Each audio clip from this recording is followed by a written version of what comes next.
Shalom, amados.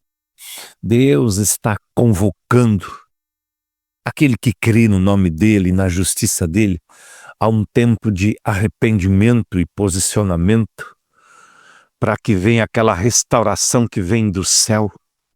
Neemias fez parte de um povo que tinha maturidade para conduzir os outros em um tempo de restauração que veio e brotou através do arrependimento. Neemias capítulo 9, os primeiros versículos, diz assim: no dia 24 desse mês se ajuntaram os filhos de Israel com jejum, pano de saco, e traziam sobre si cinza. E a geração de Israel se apartou de todos os estranhos, puseram-se de pé e fizeram confissão dos seus pecados e das iniquidades dos seus pais, e levantando-se do seu posto, leram um livro da lei do Senhor seu Deus, uma quarta parte do dia, e outra quarta parte do dia fizeram confissão dos pecados e adoraram o Senhor seu Deus.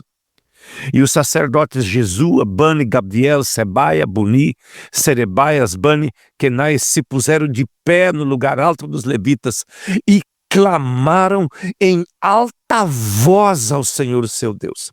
A Bíblia King James coloca uma colocação um pouquinho diferente. Diz assim: no dia 24 desse mês se ajuntaram os filhos de Israel sobre jejum, vestidos de pano de saco e terra jogada sobre a cabeça em sinal de humilhação. E os das ascendências israelitas se apartaram dos gentios, dos estrangeiros, colocaram-se de pé e confessaram todos os erros, todos os pecados, as perversidades dos seus pais, assim como as suas faltas pessoais, e se prostraram de pé, cada um no seu lugar, leram atentamente a palavra de Deus, a lei de Yahvé, seu Deus, durante toda a quarta parte do dia, e passaram as outras 3 horas reconhecendo e confessando humildemente seus pecados enquanto adoravam ao Senhor. Às vezes nós olhamos um texto desse e observamos talvez porque um escritor colocou um pouco de uma colocação diferente, talvez por causa dos tempos, para fazermos entender e para termos entendimento da necessidade. E quando nós observamos essa necessidade de arrependimento, aonde Deus nos chama para arrependimento, esse tempo Deus está chamando de uma maneira muito forte as nações ao arrependimento. Se vamos dar ouvidos ou não, não depende de uma pessoa, depende de nós entender que há um movimento de Deus de contínuo trabalhando arrependimento. Sempre ouvimos homens e mulheres de Deus falando do arrependimento. Quando nós olhamos o livro de Mateus, capítulo 11, versículo 20, você vai ver Jesus falando. Ele diz: então começou ele a lançar em rosto as cidades onde se operou maior parte dos prodígios, e não haverem se arrependido. Tinha acontecido muitos sinais, mas não tinha havido arrependimento. Assim como está em Mateus 11, 20, está em Lucas 10, 13. Ele disse: ai de ti, Corazim, ai de ti, Betsaida, porque se em Tiro e Sidom fossem feitos prodígios que em vós fizeram, há muito tempo teriam se arrependido com pano de saco grosseiro e cinza.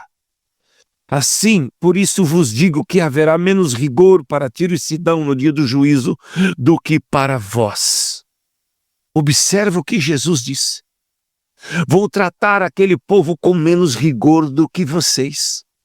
Às vezes nós queremos uma resposta porque Deus permite um rigor, porque Deus permite às vezes uma nação passar por algo mais forte, mais difícil, porque no tempo que deveriam se arrepender, não se arrependeram, se comportaram como Sodoma e Gomorra.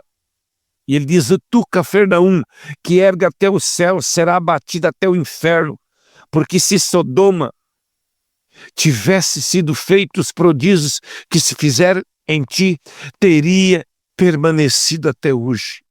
Porém, Eu vos digo, haverá menos rigor para Sodoma no dia do juízo que para ti. Às vezes vemos um juízo momentâneo, que é aquele açoite para nos arrependermos.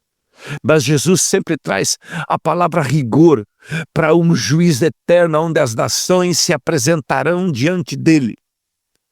Quer ouçam ou quer deixem de ouvir, quer pratiquem ou não, compareceremos ante o tribunal de Cristo. E talvez você que ouve esse áudio está sendo chamado para um lugar de arrependimento e para falar de arrependimento.